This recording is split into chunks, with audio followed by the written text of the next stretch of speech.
Welcome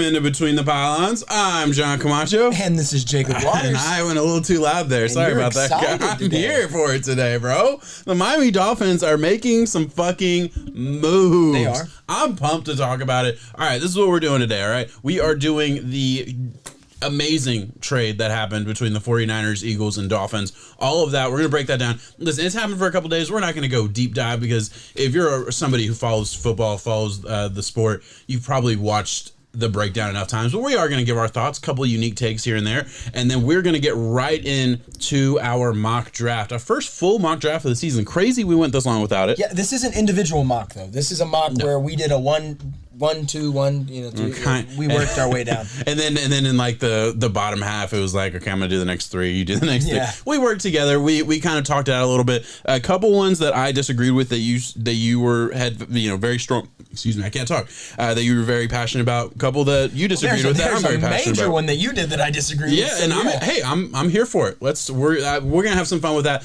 Before we get into that, let's talk about the trade. All right. So 49ers at 12. Trade with the Miami Dolphins at 3. They swap. Dolphins get 2 firsts and a 3 all next year. They got no assets for this draft, which is fine. COVID year. Totally fine, acquiring picks next year. Especially, this is the year if you're going to miss some picks. Hey, miss this year. So we get a 2021 first, third, and then a first in 2022 first, third, and then a first in 2023. And then I do a live stream, right? I struggle to do a live stream. My first live stream ever on YouTube. You were there. It was like a 5-minute live. You kept going. Is it recording? I don't know. And I'm sitting there like, talk, dumbass. I'm watching you. Say something. There's other people watching. It was so bad. And then I literally was like, I'm done. I'm sorry. And got off, immediately deleted it. Nobody needs to see that. It is erased from the universe. And then not 5 minutes. I'm on my phone, have already positioned the camera and everything. And then boom. Another trade. And I literally, all I saw was Eagles trade. I was like, there's another fucking trade. That's awesome. Eagles trade with the fucking Dolphins. That's even more awesome. We go from 12 to 6, give up one of the first that we got from the 49ers, swap some mid-round picks this year, which doesn't matter at all. I think we swapped a 4th for a 5th, minimal, whatever. And we went back to back to 6. Basically, we got an extra first and a third in the next 2 drafts for to go from 3 to 6. And then we'll break down the 49ers. I'm a Dolphins fan. We're going to talk Dolphins first, then we'll break down the rest of the teams involved. This is my take on it, and I'm just going to kind of keep rolling. I'm sorry, I'm talking over you a little bit, but my take is Dolphins are in a position where they either one of 2 things. One, they had 3 names on their board. And they said, if we go down to 6, we are guaranteed one of these names, assuming a team trades up for a quarterback. Right? 3 names on their board. They know a quarterback's going to 3, 4, 5, 6. They're getting one of their 3. They're happy. They can acquire assets and get one of the guys that they definitely wanted. Or, and I think this is a real possibility, there's a name that is going to go in the top 10 that nobody's thinking about. And always is. It always happens. And I believe there's a chance, I'm not saying this is for sure, that there's a chance that the Dolphins are looking at their board and they're saying, I'm going to pick a name out of my ass. Jalen Phillips, who's projected to be a mid-first, late first-round guy, right?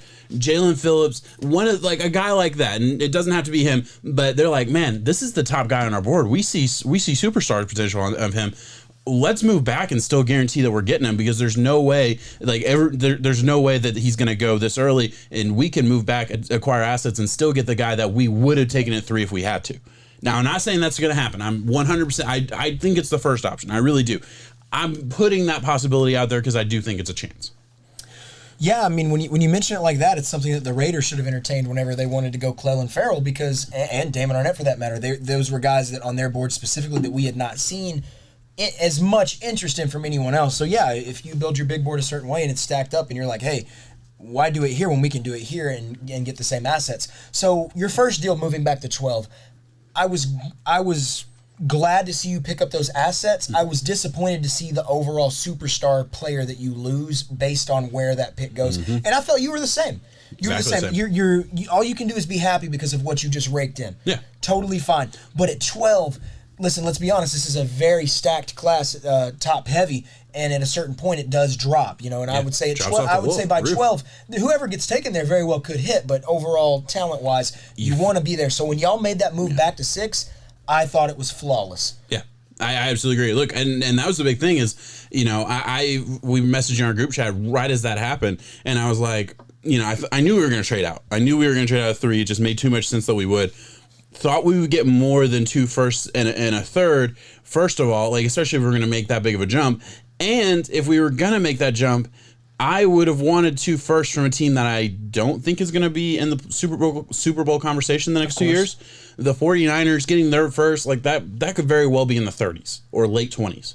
So probably going to be in the late 20s, like let's be honest. So yeah, that was definitely, that was a kick in the nuts a little bit as far as like, I thought we could get more, and I didn't love the value from the 49ers. I didn't like that trade. I'll be honest. And I was excited at the moment, my first reaction. But the more I thought about it, like especially after we made the second trade, I would have been sitting here being like, yeah, I don't like it. I think we could have gotten more from a Carolina Panthers team that I don't know where they're going to be drafting next year. I think we could have gotten, or similar from a Carolina Panthers team. I think we could have gotten similar from, a number of teams in that same range and from teams that I don't think are going to be superstars. The 49ers are stacked everywhere. So that was like a little bit of a downside, and I'll still stand by that. Like we're picking the 49ers first round pick next year. We traded our first round pick to the Eagles. And that's a little bit of a stinger because I think the Dolphins are going to be drafting ahead of the 49ers next year. Well, would be. Hopefully so. But overall, like we go to 6. Hey, we gained assets in the next 2 drafts, and we're still going to get our guy pumped as shit. Pumped as shit for the Dolphins. We'll transition away from your Fins then and kind of kick it to with the 49ers making that move. So and I haven't heard any other I'm trying to think arguments entertained here. It's quarterback. Oh, of course. Yeah. Game over. I haven't even seen the crazy people who like to say shit just to say the stuff. Yeah. They haven't even gone that way. It's quarterback, but at number 3, and I guess we'll save it for the mock, because we got that coming. But we can just say this. Kyle Shanahan has somebody that he feels... You don't make this trade if your guy's not there at 3. Let's do it this way, because I do want this conversation to be for the mock, and I think we're probably going to cut out the mock conversation. So we're going to save that part for the mock. Please, keep watching for that. And I want to go a different way. Yeah. The 49ers have said, assume they're drafting a quarterback, period. Who it's going to be, we'll discuss a little bit later. They're drafting a quarterback. The 49ers have said they're keeping Garoppolo for this season. Do you believe that? No, I don't either. It's just coach talk. I mean, that's the talk that you have to have because technically you never know what can happen when it comes to the NFL draft unless you're picking at 1. Mm-hmm. There's just no way around it. So, yeah, you're going to say that it's like the Bears saying that they're rocking with Andy Dalton. Yeah. You're telling me that if some wet dream scenario happens and let's just say Justin Fields takes a fall, takes a draft day fall, or something like that. Trey Lance anyone like that goes past like an 8-ish. You're not trading up. Come on. There are always things that can happen. You're doing what you're supposed to do because you're backing your players that are currently on your team. Yeah. But I mean, we have seen that said time and time again go the opposite way. Yeah, and also if you have an asset and you want to get the most for your asset, you don't sit around saying, "Hey, I'm trying to trade this asset. I'm trying to sell." You get a lower price, right? Like if you're trying to drum up as much interest for Garoppolo, and the thing is, Garoppolo, I think is going to be playing on the Bears next year. I really do. I think the Bears could sit in the 49ers, a first-round pick. Garoppolo, to me, is an upgrade over any of the quarterbacks that was on the roster in 2020 and will be on the roster in 2021 as of right now. I think that's just the obvious one because the Bears are picking at 20. They haven't made a move yet. It's going to cost a fucking lot to get up there. It's going to cost a lot. Now, I've said multiple times on this podcast, I think they're probably going to get up there somehow. There's 5 quarterbacks that are in the first round conversation, and we can discuss them. You might not agree with 5 being first round quarterbacks, but there's 5 that are consistently at first round conversation, and there's a lot of fucking teams that might take one. You got the 3 guaranteed going 1, 2, 3. You're not getting to 3 of them. Then you have 2 left, and you don't. I mean, realistically, you don't. You think the Panthers are probably taking one. You don't know about the Broncos. You don't know about the Patriots who might take one. You don't know about any other fucking wild card out there that maybe want to upgrade. I mean, yeah, there's too many teams out there that could want a quarter. Plus, you got teams behind you that still they might want to upgrade. We don't know. I mean, we don't know what those teams are thinking. So yeah, the Bears are going to be kind of shit out of luck and without any, unless maybe they're a Kellen Mond team. Maybe they fucking. I mean, I picked him because Chris Sims, who I have a lot of respect for. I was about to mention that. Yeah. Chris Sims has him as a first round quarterback in this draft. Like he really likes Kellen Mond. So like maybe there's one franchise out there that would agree and would take him, and they could look at Kellen Mond and see Dak Prescott.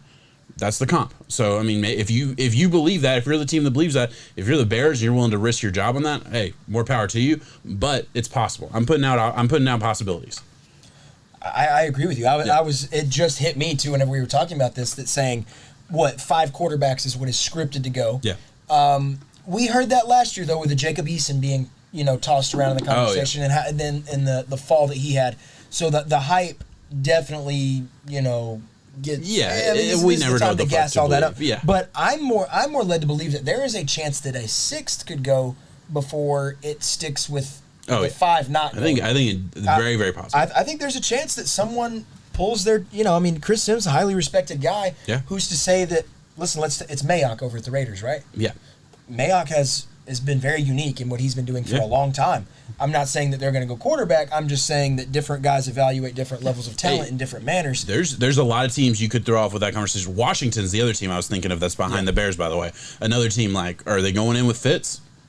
It sounds like it, but I mean, shit. Do you want to go in with Fitz? I like Probably Heineke too. So I mean, yeah, exactly. Yeah, Heineke's the other guy. You're right. You don't know what's going to happen. Yeah, you're right. Going to be a lot of questions. It's a very interesting draft because there are so many different paths. What's going to happen with a Sam Darnold? Yeah. Hey, I don't know, and that's the thing. I think one of those two quarterbacks, Garoppolo or Sam Darnold, probably going to get moved to one of these teams. To me, the Bears are the team. They have no starting quarterback on the roster right now, and I'm sorry, Andy Dalton lovers, and I get it, but I saw what Andy Dalton did with a fucking awesome roster with the Cowboys. I understand the Cowboys' offensive line not great. Their defense was terrible last year. You can't tell me those weapons were not good enough to win some fucking games, though. There's a reason Dak got paid. Yeah, I mean, I'm just saying. So that's good. Let's touch on the Eagles. Did you like the move for the Eagles really quick? It's hard to put a name with the Eagles because at 12, yeah, it's I like the move for the Eagles because if they and the report that came out was they genuinely feel like Jamar Chase will not be there, and that was their wide receiver 1. Move down to 12, and then you're going to get whoever you want at wide receiver there. Yeah. It's wide receiver. I'm not entertaining anything else in my head. Okay. See, I would entertain corner. I really would. There's a chance. I would actually prefer a corner over wide receiver for the Eagles. To me, the Eagles are in a little bit of a rebuild mode, and wide receiver, I've always said, and I will continue to say, wide receiver is the position you pick when you already have a team put together. And that's just my take, and that other teams have disagreed with me on that and gone a different way on that. But for me, I'm saying I would like corner. I do agree it's probably going to be wide receiver at 12. I just think with the names that are up there, Jamar Chase, Jalen Waddle, Devontae Smith, one of those guys very well could fall to them right there. Yeah. You pick up some assets along the way. Why not? Yeah, no, I absolutely agree. All right, so let's move on to our mock draft. Or anywhere else you want to go with that? I think we covered it. We're good? All right. Okay, so cool. All right, so let's go to our mock draft. We'll just start with number 1. I don't need to lead it into it, do I? Say a 32 through 1 just feels kind of trivial because you know what we're getting. Oh, yeah, of course. Yeah. All right, so Trevor Lawrence, number 1. I mean, the Jags are taking Trevor Lawrence. Urban Meyer doesn't take that job without knowing he's getting Trevor Lawrence. Anywhere else to go with that? I mean, no. I think Trevor's going to step into that job and immediately propel that team going forward. And they have a lot of assets. Yeah. This is one I want to talk about with the Jets at number 2. And this is something that we have been saying. Hey, guys, we've been hitting it a little bit on this pod. I'm not saying we have a 100% success rate, but we have been calling a lot of shit lately pretty fucking early, and I'm putting this in the win column unless it doesn't start working out. But Zach Wilson has turned into the consensus number 2 pick and the consensus clearly number 2 quarterback in this class. That's just how it's kind of gone the farther into this process we've gone, and a lot of that's the pro day with his ridiculous throw and all that. Hey, we've been saying that since we looked at quarterbacks. Yeah. Since we broke down the quarterbacks, we said, hey, Zach Wilson's better than all these other guys, and it's really not that fucking close. Zach Wilson, and the thing that people are enamored by right now that they saw at Pro Day, and they've been watching it all year too, is off-balance throws. His body control, it's the torque that he's able to use, it's the natural throwing ability. It is just, to be a baller is something that cannot be taught. I think that's one of the reasons that Baker Mayfield went so high in the class that he went, just because you have that dog in you kind of thing. Trevor Lawrence, it sucks for Zach Wilson coming out in a year where Trevor Lawrence did.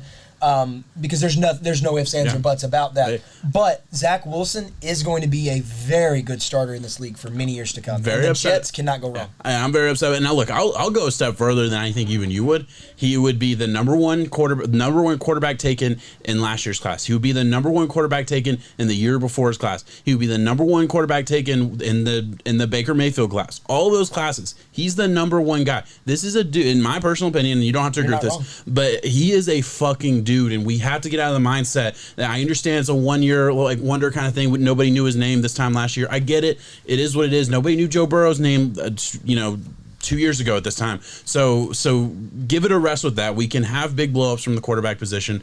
Nobody was talking about Mac Jones in the first last year. I mean, come on now. And we'll get to that in a second. And I'm sorry. He is so fucking good at throwing the fucking football. He's accurate. He checks every single box. Go watch my draft profile video I did on him for 30 minutes. I just gushed about how good he is at everything he does pretty much. He's a star. He's a legitimate superstar. And the fact that like there's still pockets of Twitter and stuff kind of pushing back on this notion, look, they can do it, but they're going to end up being wrong. I stand so strongly on this, as strongly as I've ever felt about anything that I'm not, that I haven't seen with my own eyes.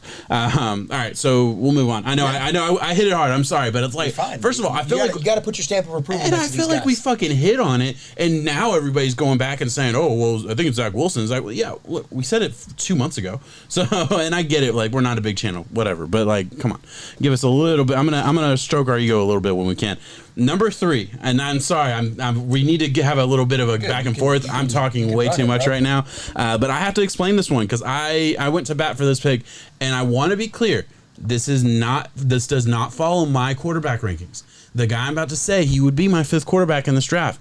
Mac Jones would not be my number 3 quarterback in this class, but Mac Jones is going to go to the 49ers. The 49ers traded up for Mac Jones.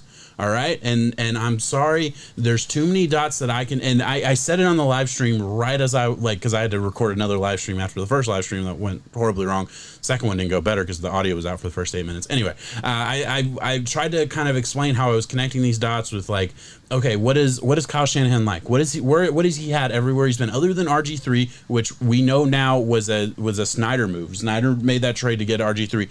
Other than that, everywhere he's been successful has been a Matt Ryan type, has been a pocket passer where he can create a scheme and he can have a quarterback put in there. He says, hey, make your read, make your throw, follow the system. Kirk Cousins. Kirk Cousins. Thank you. Yes. That's what he likes, and I'm like, I guarantee you, he looks at Mac Jones and he sees Matt Ryan. And I know that's not where the NFL's going. I understand that that's not where the rankings are going to be. And I'm not going to sit here and say I agree with it. There's issues with Mac Jones' game that I really have that I've heard nobody talk about, and that's fine. Maybe I'm wrong. We'll see. Honestly, I'm probably going to be wrong because Kyle Shanahan is an offensive mastermind, and he's going to make Mac Jones look really fucking good. But Mac Jones the pick. Tell me why I'm wrong.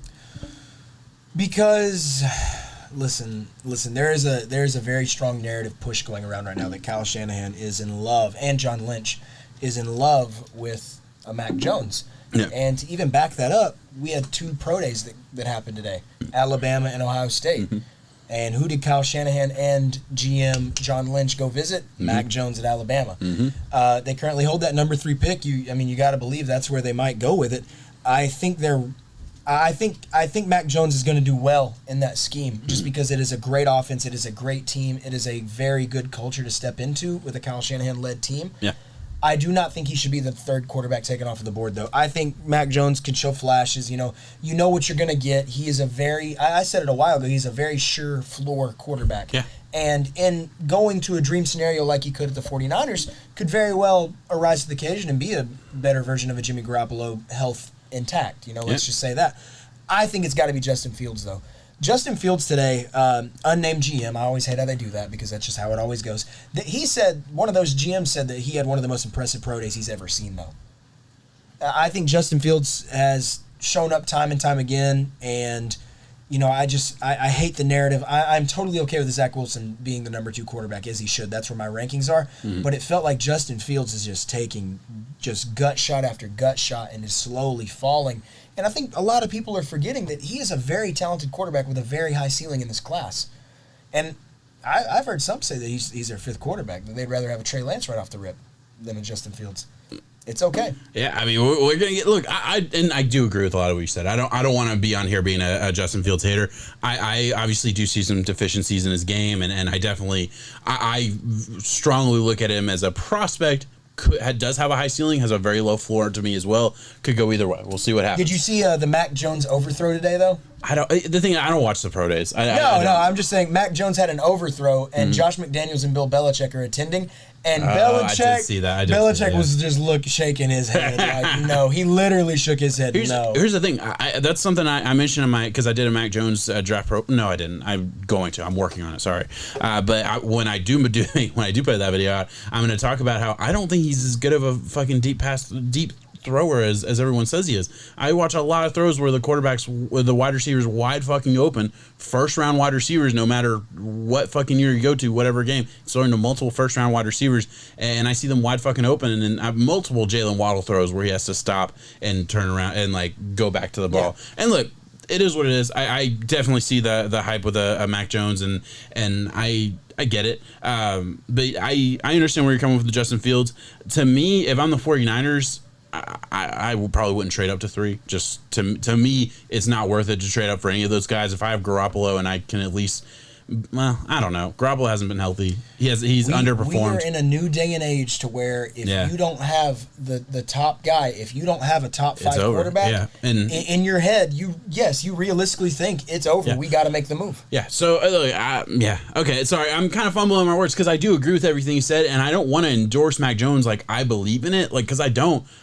I'm connecting dots, and I think that's what happened. And I know a lot of other people have also said that. I want everybody to know. You can go look at the live stream that I did as it fucking happened. I have not heard that from any, that was my thought. And then I've heard other people say that made me feel a lot better about it. I'll 100% on that. When I heard Chris Sims talking about it, Chris Sims and Kyle Shanahan like this, and he talks about, hey, I don't know anything, but I know my friend and I know what he likes. And he broke down every quarterback that Kyle Shanahan has ever had, broke down the RG3 thing, broke down all of it, and came to the conclusion, it's Mac Jones. Yeah, I listened to that, and I definitely took it for what it was, and I do agree, and I think that's what's going to end up happening. Listen, it's going to be a quarterback, and assuming that Trevor and Zach are off the board, Mac Jones is one of those next 3 guys that's there. We'll see. And we'll move on to number 4. Yeah, no, we got to keep it rolling. We'll move on to number 4 with the Atlanta Falcons. We said going into this we're not going to have trades. I truly believe that if Mac Jones does go at the 3 and a Justin Fields is starting to make this slip, if you will, at number 4, the Falcons are going to trade out of this spot.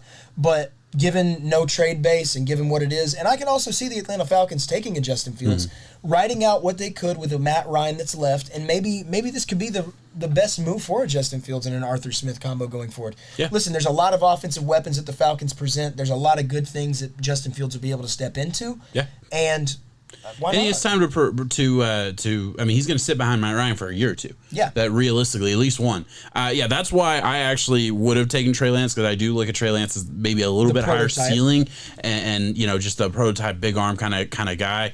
And if I know he's going to sit behind a guy like this, I look at, I'll put it this way. I look at Trey Lance very similarly to the way I looked at Jordan Love last year. You know how much I love Jordan Love. I like Trey Lance actually a little bit less than Jordan Love, but in the same realm.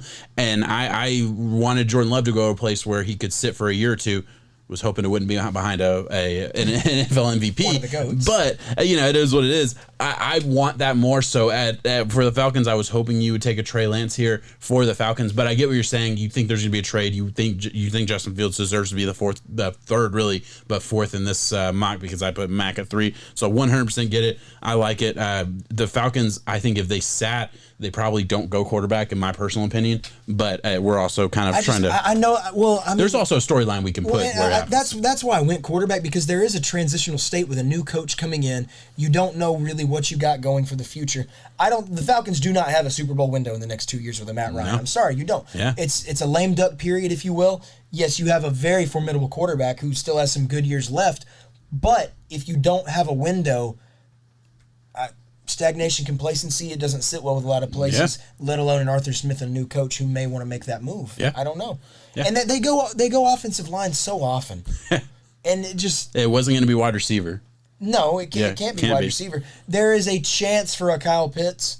I'll mention that, but I don't know. Yeah. All right. We'll move on to the Bengals. And I know there's been a lot of Jamar Chase hype here a little bit with, this is Joe Burrow. We got it in there for a reason. The hype is real for Jamar Chase to go to the Bengals. I don't think they need a wide receiver, really. They got a T. Higgins last year, who was pretty good. And, I mean, I think they're okay at the wide receiver position, and they really, really need a tackle. So Penei Sewell is the pick. I think positional need is going to be the biggest factor here. They're going to take the top tackle available at number 5. Number 5. And I actually really, really believe in this. I don't know what happens at number 4, but I 100% believe in this Bengals taking Penei Sewell. Yeah, I slam dunked this here, and I don't even care. We can go back to the Falcons for a split second and mention if the Falcons take tackle, if the Falcons take Penei Sewell, it's Rashawn Slater going to the Bengals. I agree. I really do. And the reason they're close. They are close. They are very close. They've bridged the gap a lot more than in my eyes than what I thought they would, because I had Sewell very, very high, but after going back and looking at Slater,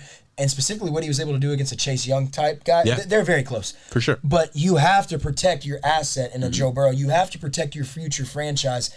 And listen, assuming all goes well and he's able to come back from this injury and rebound well, get the tackle there to help him out. You have a Jonah Williams who we've just gotten to see get going. Get your other tackle. You have your franchise line that you can start hopefully building and then really make a push. And yeah, I don't think you draft wide receiver here. I like a Tyler Boyd a lot, and I really like T. Higgins. Yeah, I absolutely agree. All right, Dolphins at number 6. Hey, I wanted him at 3. I'm taking him at 6. Jamar Chase going there. Look, Jamar Chase to me, and I know a lot of people disagree. A lot of people I really respect would disagree with this statement. I think there is a significant gap between Jamar Chase and the rest of the wide receiver class. It is what it is. I'm taking Jamar Chase. I think he's a superstar going to my Miami Dolphins. I'm hype about this one. Yeah, it's a shame that we feel the same on so many different issues like that, because I feel like it's Jamar Chase and everyone else. For the longest time, everyone was saying Devontae Smith, the new number 1, Jalen Waddle, wow, he's so electric. Yes, all those statements are true, but y'all forgot about the guy who was doing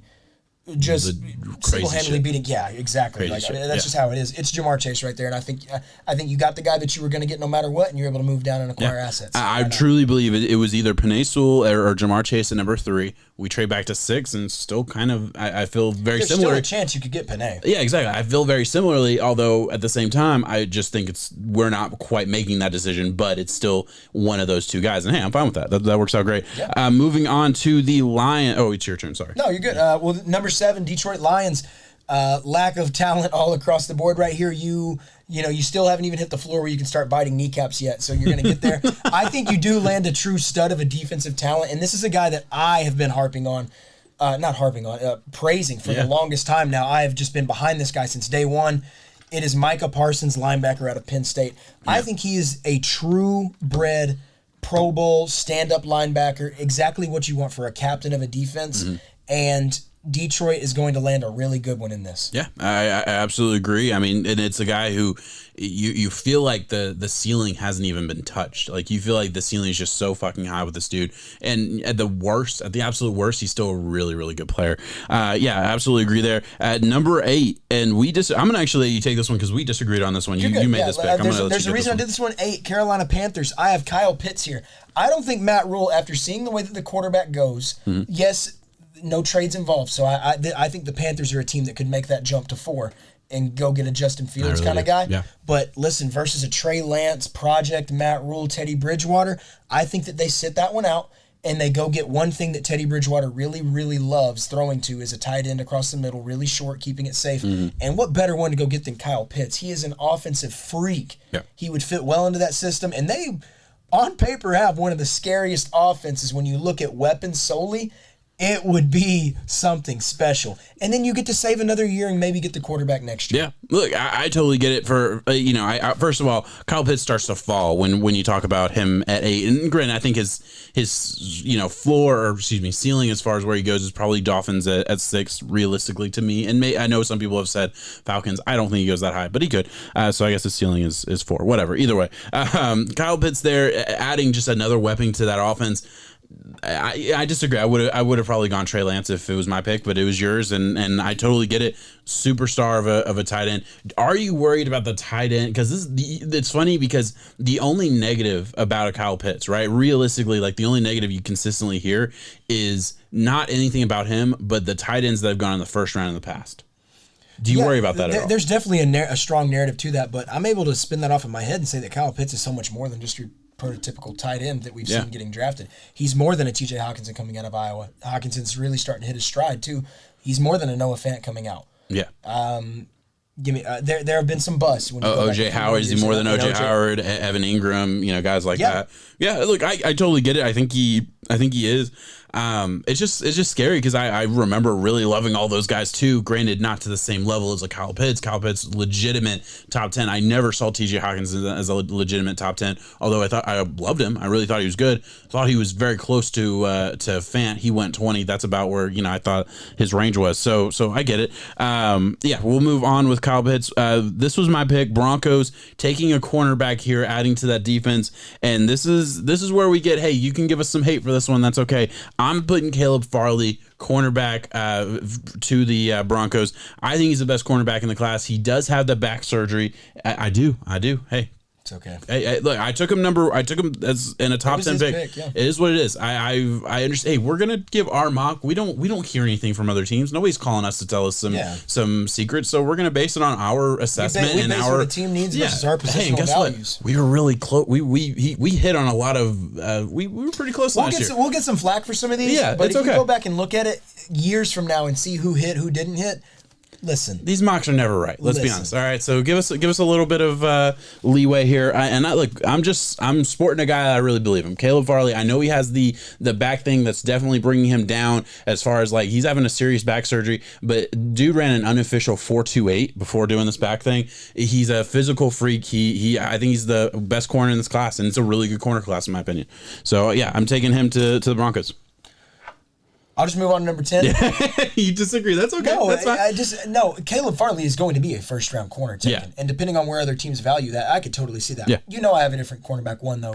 You have him at 3, right? Or probably even... I have Farley at 3, yes. Yeah. I have Farley at 3. Yeah. Number 10, Dallas Cowboys. Your offensive line took so many hits last year. And listen, this is where we get a little crazy because I just realistically don't see a way that Rashawn Slater falls this far based on the hype that I've heard around him. But this is where we have Rashawn Slater going because Jerry Jones isn't missing this one. That if you have Dak returning and you have so many decimated pieces on your offensive line that you've lost, whether it be to injury, illness, whatever the case may be, free agency, go get Rashawn Slater right here. Instant plug and play, day one, protect Dak. Yeah, absolutely agree. Rashawn Slater at 10 for the Cowboys is a steal. It's an A+. Rashawn Slater, that's likened to a Laremy Tunsil falling out of the top 10, right? Yeah. And granted, there was other reasons for that. But yeah, that's a super steal. Rashawn Slater deserves to be in that, top 5 conversation realistically. There's just going to be too many quarterbacks in other positions that go. Rashawn Slater's a superstar.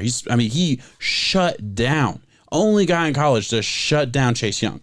I'm a fan. I'm a big fan. Love that pick a whole lot. Why'd you mention Laremy Tunsil? It made me think that it just automatically he's just on the brain. It made me think that him hitting a gas mask bong is the best thing to ever happen to y'all's franchise. Best thing to ever happen. Yeah, that's wild. Go on. All right. Moving on with the Giants at number 11. I'm taking Jalen Waddle for the Giants. Wide receiver fault. I understand. Hey, nobody thinks there's going to be, only one wide receiver in the top 10. Hey, there's a lot of good players in the top of this draft. And I know it's not like the best draft in the world, but it's a really good one. And yeah, I do think because it's a pretty deep wide receiver class, teams at the top that could be thinking wide receiver probably going to go another direction, realistically, if there's a big need there. That's why Bengals don't take a wide receiver. But with the Giants here, Jalen Waddle to me is a huge steal. Jalen Waddle is a superstar. I think, he could realistically be Tyreek Hill. He could be. Yeah. I'm not saying it will be, but he could be. And Giants need a player like that. Well, and then I'll go ahead and wrap it up with our 1, 2, 3 at number 12 with the Philadelphia Eagles. I said they're going to go wide receiver, and I think they get a stud of one, Heisman winner, and Devontae Smith right here. Yeah. Listen, I'm led back to believe last year with Henry Ruggs, CeeDee Lamb, and Jerry Jeudy. They all fell. They all fell, but they all are. Henry Ruggs, we'll see what happens in the future, but very good talents on the field. Yeah. The fact that this wide receiver class, some have said that is just as deep as last year's class, if not deeper, it's going to make some of these names fall. I'm sorry, that's just how it goes. you're content. You could reach the guy at 6, or you can be content with the guy you get at 12. I think that's what the Philadelphia Eagles did, was a smart business decision here. And Devontae Smith wraps it up. The thing is, they get Devontae Smith at 12 in our mock. Granted, I understand probably maybe he's gone by then. That's could have been the guy they took at 6. Yes, it really could have been. So they could have gotten an extra first round pick to do that. Hell yeah. We'll move on with the Chargers here. Look, their offense looks pretty good. I may have considered wide receiver if one of those top 3 fell, but I don't think there's one that goes in this range. So I went with a corner here, Patrick Surtain. Yes. Baller out of Bama. I mean, just add another piece to that defense. This is going to be a defensive-minded head coach coming from the Rams. He's going to be, I think, adding pieces. I considered some other guys here, and we'll get to it as far as guys that I definitely thought about. But Patrick Surtain needs to be a top 15 pick in this draft. I think, he's a superstar. He's a stud.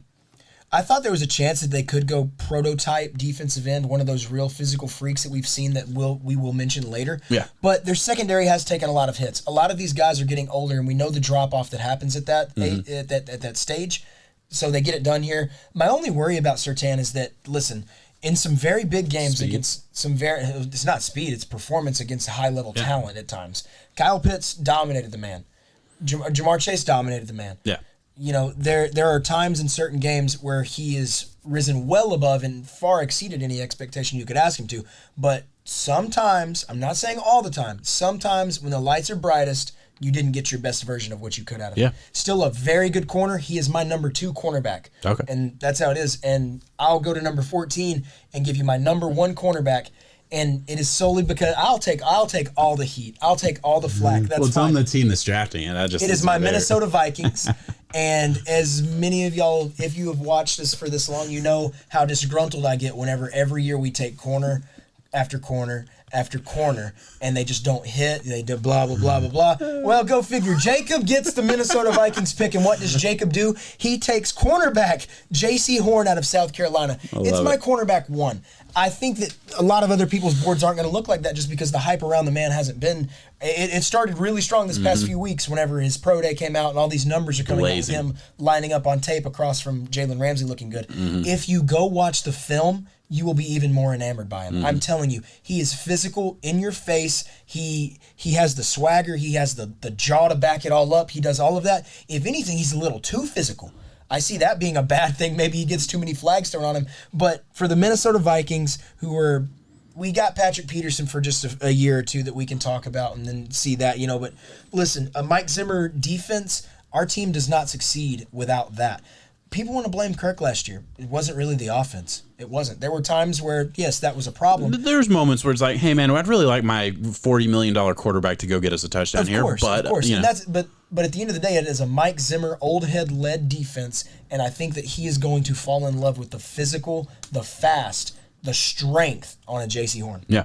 And that brings us to the fall of Trey Lance going to the Patriots here. Trey Lance finally hits where he's going to go. Sorry, my dog is barking. It is raining. I don't know if it's been hurt. I don't know if it's going to pick up on the mic or not, but we're just going to move forward with that.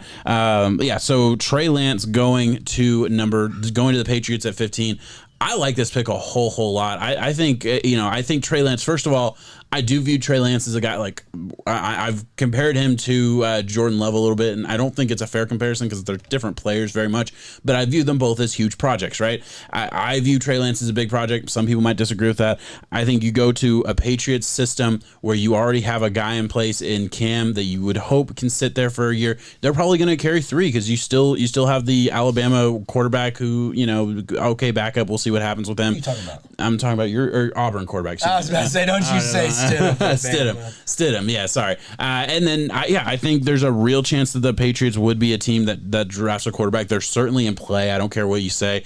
And Trey Lance, 15, I think that's right where his range should be, although there's certainly a chance that he goes top 10. And, hey, I argued for if the Falcons are going to take quarterback and those 3 are off the board, I would probably want him to sit behind Matt Ryan for 2 years, and I would probably take that over a Justin Fields. And that's purely situational. I do have Justin Fields higher than Trey Lance, but purely situational, I would have been okay with that. So I'm a big fan of the upside, and we'll see what happens with them. I expect us to get shit from this one. Okay. Because of the fall of Trey Lance. Okay. Not that if Trey Lance is here for the Patriots, they should take him. Hey, if we get Schiffer, it's your fault. You should have taken him at 8. Listen, you're right.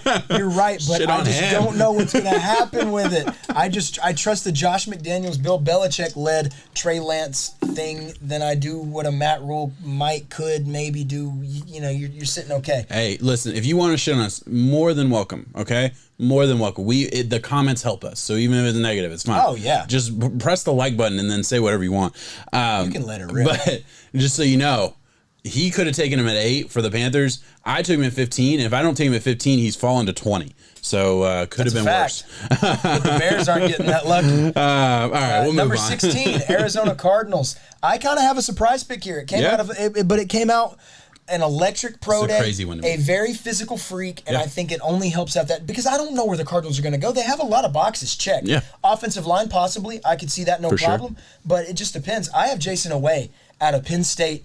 Listen, electric, fast, physical freak. I think you can plug him in on that defensive line, and he can do some crazy things. Yeah. I get it. They lost Hassan Reddick, too. Yeah, look, I get it. We're going to talk about some other guys I would have taken before, and I get it. This was your pick. I respect it. Yeah, good player. Moving on to the Raiders, I think Kwity Paye has fallen a little bit for a lot of people, right? Kwity Paye's talked about. I saw a mock where he went 4. Top 10. Yeah, seen him top 10 a lot. I'm sorry.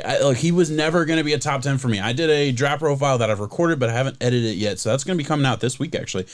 So I did a draft profile on Kwity Paye, and I talked to he's not a top 10 pick for me. I'm sorry, he's not. And I was never going to mock him. You might have, but I was never going to. So that's half of this mock was guaranteed never going to be Kwity Paye. But I'll take him here mid-round to the Raiders. And the Raiders make a whole lot of sense. First of all, they need help on the D-line, and they like the potential guys. Like, they like those type of players. I feel like Kwity Paye has a ton of upside. Don't get me wrong. I get the top 10 hype.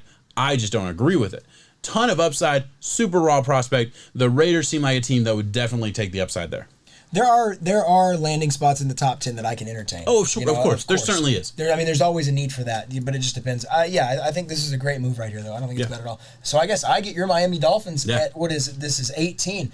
And they are getting one of my favorite players overall. The Joker is his nickname. It is Jeremiah Owasu out of Notre Dame. Seeing the guy play is just fun. You just forget that you're watching football and you're just watching him the whole time. He is fun. I think y'all cannot go wrong there. Yeah. Hey, it's gonna be, if you're able to land a Jamar Chase be happy as shit. And the Joker, stop. Happy man. as shit. And I'm gonna shout out a different channel, but this guy does really good stuff. If you've ever heard of Brett Coleman, go watch his video on the Joker. He just breaks down why he's gonna be so good, and I couldn't agree more with Brett Coleman on that one. He's a phenomenal player. He fits the Dolphins scheme really, really well as an outside linebacker who can cover tight ends, who can cover slot receivers. He has the speed, who can play the run really well. He does it all. Very, very good prospect who, I mean, honestly, this might be a fall. Like, you could realistically argue that this is a fall for him based on some people's, assessment. So I've seen him as high as Detroit. Yeah, and it would not shock me a bit. No. That could be the surprise pick. We had a different surprise pick, but yeah, that could be. We'll move on with the Washingtons and Elijah. Vera Tucker. I always struggle with the middle name. Elijah Vera Tucker, USC offensive tackle. Just makes sense to me that they're going to go offensive lineman. No quarterback here to take, right? Do they need wide receiver? I would argue there's some guys that could go in this range. To me, you don't really need it. You definitely don't need defensive line. Could they go corner? Yeah, probably they could, but they signed the big free agent at corner. To me, this was the position that makes the most sense, offensive line. And Vera Tucker, for me, my board is the number 3 tackle in this class. Yeah, there's a gap here, though. I mean, there's a gap. There's a huge gap between a Panay and this is a deep tackle class. Don't get me wrong. There's a lot of really good tackles. Like, it's not like last year where there's a lot of guys at the top and then it fell off a little bit. This year, I feel like it's deep. There's a ton. There's a ton of guys that are going to go first and second. At the top, and then after that, even getting into the day 2 picks, you have a ton of guys, legitimate guys that I call plug and play starts. Yeah, you can put them there, sure. And then if there's a hole there, you can run it. And you'll be fine. Absolutely. Washington's getting a good one there. Chicago Bears. This is a guy that you were very high on. Very high. And listen, I don't agree with the pick necessarily. I think this should have been an offensive-based pick, but this is a guy that you have said has so much upside, Jalen Phillips. I lobbied for this one, guys. Jalen Phillips. This is the edge rusher out of Miami, and his name, he wore number 15, but it's not Gregory Rousseau. This dude is a baller. He's a guy who comes from USC and actually went to Miami to go to college. He'd given up on football, gets a chance to play in 2020 and lit the world on fire. I think he displays everything. He's my top edge rusher, by the way. He's my top edge rusher in this class. I know I picked Kwity Paye ahead of him. I picked that because of upside for Kwity Paye.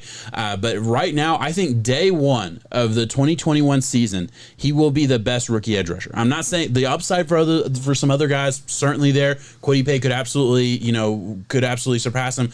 Gregory Rousseau could absolutely surpass him. You don't have to backtrack. I'm standing by it. Day one, he is the best edge rusher in this class. I think this is a absolute steal for a Bears team, and I get it. You could absolutely go offense for a lot of different ways. I don't quarterback think, here. Yeah, there's just not a quarterback to take. I had to put it because to me he is a top 20 talent in this class, and goes 20, so technically counts. We're good. It's your pick with the Colts. Oh yeah, Colts. Jalen Mayfield, Michigan is another tackle, another Michigan guy. Gotta replace Costanzo. Yeah. So it is what it is, but you just take another Michigan tackle who's really, really good. I'm not going to sit here and say that I study the tackle position in a deep level, but I watched it a little bit. Michigan was one of those guys. Like, this is one of those guys I knew about during the season, and I don't know about a lot of these guys during the season. So I'm excited about him. And Colts are just adding to a great offensive line. So great move. So a lot of ways here for the hometown Tennessee Titans to go. I went Greg Rousseau. I know you're not as high on him like we just talked about. Okay. I think he is a good talent. I think they need to shore up that defensive line. Yes, they probably need to shore up the secondary more so, but there's not too many. There's a safety out of TCU that I wanted to put here, but there's... Oh, he fell out of the class. Did he fall out, or did you put him at all? We'll talk about it later. You're good. Yeah, he may have. I'm not sure exactly. That was one of the spots that I could have plugged him in there. Yeah, you're fine. Then there's the wide receiver vibes for the Titans. And Elijah Moore hooking up with A.J. Brown, Ole Miss wide receivers running that. There is the sour taste of an Isaiah Wilson missed tackle that the Titans could do. Titans are a good team. They have holes, though. Mm-hmm. And I don't know where they're going to go. I don't think the defensive line is where they should necessarily, but I could see them going defensive line and a Greg Rousseau. Yeah, I first of all, I absolutely agree with the position, at least defensive side of the ball, because of all the guys they lost in free agency to the from the defense. Yes. I absolutely could have seen safety here, and that would have made a lot of sense. I think the Titans can find a good safety in the mid rounds. I feel pretty confident in that. I don't hate this pick, and I did a draft profile that's already out as of recording this, so you can check that out. And I break down, hey, what I think about him. I definitely see the upside for Gregory. So to me, he's a luxury pick type of guy who you're hoping for upside.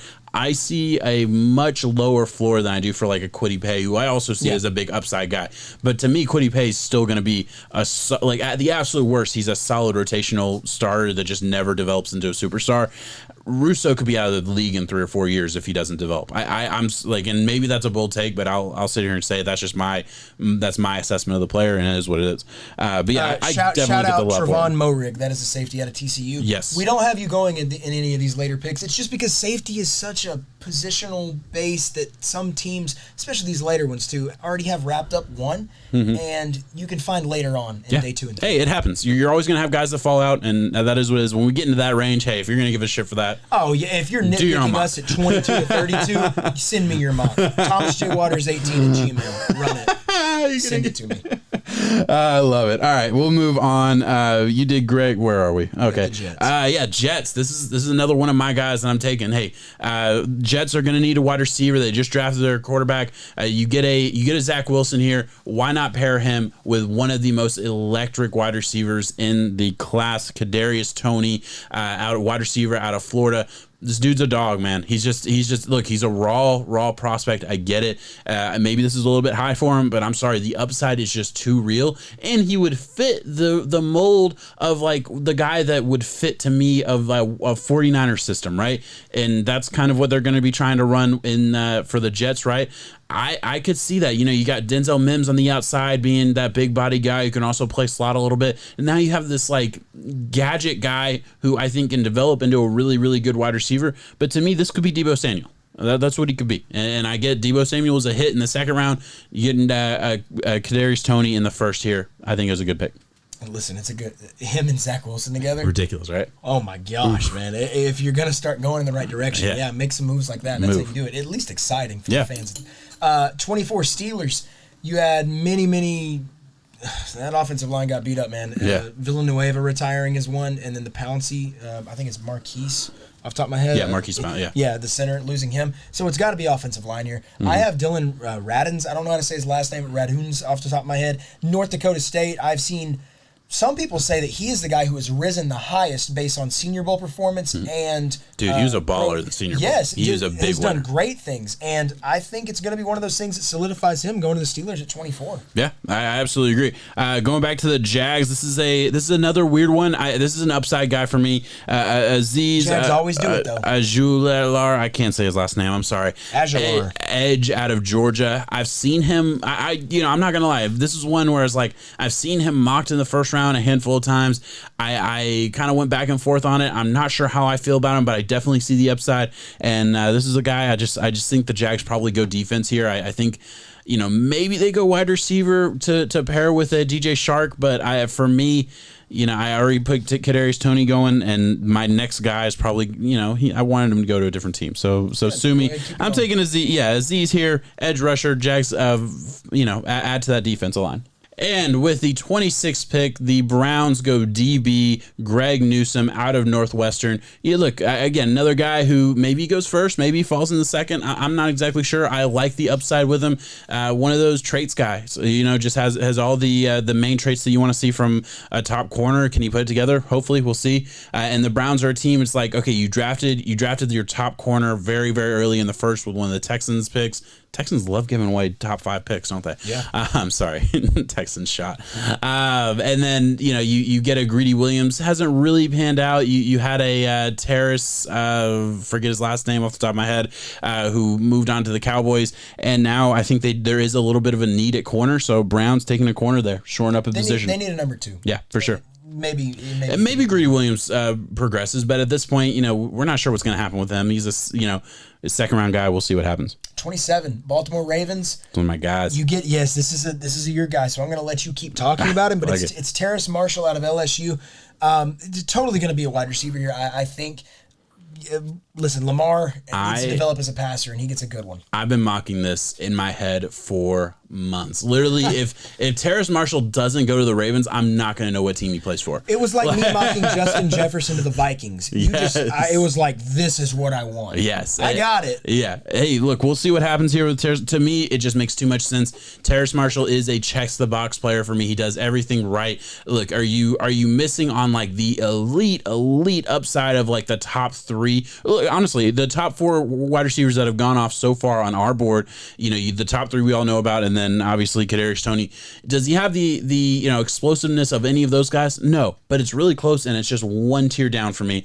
Other than that, he's a complete receiver, a checks the box guy. You can go to a Ravens team that already has your speed guy in Hollywood, already has your slot guy in Duvernay, who I still believe in. I'm sorry, 3rd round pick, who I was really high on last year. We'll see if he hits. Who knows? But I still believe in him.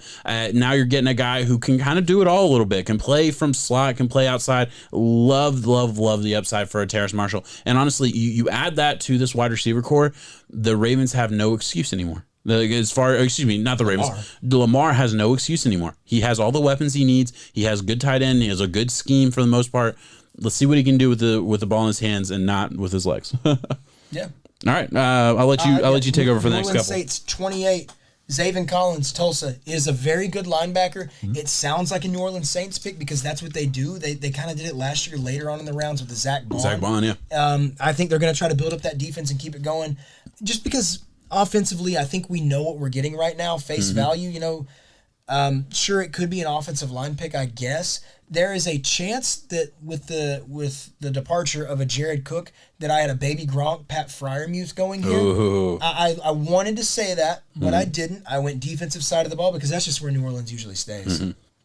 I love it. Hey, you got to keep it going. You made a couple picks in a row here. I did make a couple. I'm sorry. 29, Green Bay Packers. I swapped back and forth. I'm terrified. Tell them what you did to me. Tell them what you did to me. What I did was I started off by putting Elijah Moore. That is John's wide receiver. I like Elijah Moore as well. And that feels more of the Packer move because they always evaluate their talent differently. And not to take a jab or anything, but it feels like the guys that primarily aren't at the top, they always have it jumbled just a little bit. I'm not trying to take a jab. You're good. So in saying that, I gave the Packers Rondale Moore. Yeah. I think he is a true electric stud. I think he would pair well off of a Devontae Adams for what Devontae Adams is able to do. Possession, go up and get it. I mean, he's really evolving into a true top 5 wide receiver. Of course, Hard to argue with that. Yeah. Rondale Moore, Packers don't go wrong. They finally get Aaron Rodgers some weapons. Hell yeah. Keep going. You got one more. Buffalo Bills. The running back goes off the board here. They do need a running back. Tell them what you did to me again. Who did I have at this one? You put Rondo Moore there and you took him off. Yeah, because I put Elijah Moore to the pack, and then I put Rondale Moore because there's a chance that Buffalo gets that really star stud one, number 2. Listen, I totally get it. The reason is we have a shot bet on a running back going in the first. I'm saying a running back doesn't go in the first round. And I swapped it up for we literally, because I'm making the last 2 picks, right? And we'll talk about it. He literally went back and said, actually, nah. Because it makes sense. Travis Etienne in that system would be ridiculous. Could have been a Najee for that matter, but based on my board, the way that it goes, Travis Etienne, oh my gosh. I mean, listen, 30 to 32 is where running back could go. It's absolutely his range. Yeah. I couldn't agree more. I think, they moved on from a John Brown. They actually do have a need at that wide receiver 2 position. And they to really me, do, yes. To me, a Rondo Moore would have been a great fit. I would have loved to also seen, even if you switched to Elijah Moore, would have been happy. I would have loved that as well. But totally fine with that. We're gonna finish it off here. Liam Ickenberg, a offensive tackle going to the Chiefs. This is just my next offensive tackle on the board. At this point, look, we mentioned it earlier. There's a lot of guys that are going to go in this range, I think, and this is just the next guy for me. Well, and if you're the Chiefs, you have to go there. Got to go O-line, right? And then we're going to finish it off with the Bucks. Christian Barmore. We had to get another Bama boy out there. Bama is actually underperforming what they usually do with the defensive side of the ball. Especially. They set the bar pretty high. Yeah, they definitely do. So first round pick is closed out with a Christian Barmore right in his range. Barmore, has a chance to sneak into the first round, but probably an early day 2 kind of guy. And look, I think you have Ndamukong Suh, who is coming back. They're one of those teams. The Bucks somehow brought back of their starters. 22. Of all their starters. Ridiculous that they were able to do that. But Sue is not going to be young forever. You get a Barmore just to add to that defensive line that was so explosive last year. He's a 3 tech. He'll be in the middle of that defense, and we'll see what he can do. I think that's just a close it out pick. I'm good with it. You good with it? I'm totally fine with it. All right, guys. That is our mock draft. Let us know in the comments what we fucked up. Who do we miss? What did you hate the most? There's no way to please everybody with these mocks, and we are excited to hear a little bit of griping from you guys. We hope to hear it at least. I like it. Yeah, it's fun. Hey, that's it. That's the end of the mock. That's the end of the show. Thank you so much for watching. Please like and subscribe. If you made it to this part and you're not subscribed, hit the subscribe button, man. What are you doing? Thank you so much for watching, guys. Peace.